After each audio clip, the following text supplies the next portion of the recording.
Hey everyone welcome back to my YouTube shorts. आज मुझे केते दिन पर आपण यूट्यूब शॉर्ट्स आणुची तो डायरेक्ट मो मैरेज शॉपिंग शॉर्ट्स तो चलो तो देखिबा कौन कौन मो मैरेज पे शॉपिंग करछि। तो डायरेक्ट मुझे रेडी होके पहुंची जाइथिली मो मौसी घरे। मो मौसी माने मोती भौणी जिबे तो एठी गपसप होथिले। तापरे आमे बाहरी जाइथिलु। एठी तांकर छात काम होछि कहि सब भंगा भंगी हिछि। तो तामे आमे डायरेक्ट बाहरी के टेम्पू रे पहुंची गलो श्रीलेदर्स रे मो सुटकेस बाछिली चप्पल बाछिली यहाँ ये दुटा भर मुझे गोटे सुटकेस नहीं मु पर्स गोटे बाछी ये जो पर्स गुड़ा अच्छे ऊपर पर्पल व्हाइट कलर ए भर गोटे बाछी हिल चप्पल बाछी आमर पलैला सब सामान बिलिंग हाँपर तो ये आईना देखले तो गर्ल्स ऑलवेज ले तापर आम पलैलु राउरकेला मार्केट रे पहुँचिकी आम गुपचुप खाई गुपचुप खाई सारापर आम पलैलु सहेली मैरेज शाढ़ी नबार था 3-4टा शाढ़ी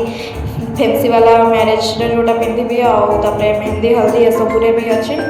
हल्दी मुझे कौन लेहेंगा नहीं से सर्ट्स दवा भूली जाइए। एत बिजी मनुष्य केते भी नब हेले भी फिर भी मुझे बहुत बनई। ठीक देखो केते सारा पाट शाढ़ी देखिली बनारसी पाट देखिली खंड पाट देखिली बहुत सारा देखिली। लास्ट एतिक शाढ़ी चॉइस है चॉइस करके आम चलू सुपरमार्केट को रात 9टा है बहुत जोर भोक लगुला। पहुँचिकी फर्स्ट आम गोटे कोल्ड कॉफी ऑर्डर कर गोटे कोल्ड कॉफी ऑर्डर कर से भितर आम बसिलु कथा हेलु। तापरे वेटर को कहलु आने कोल्ड कॉफी आसिक पहुँचीगला। आम बर्गर फ्रेंच फ्राइज ऑर्डर करूँ तो सेटा भी आस पहुँचीगला खाईदेलु। फिर तौक आसलु मौसी पुओं आमको नबार था मुनाफा पेस्ट्री 2टा नेलु।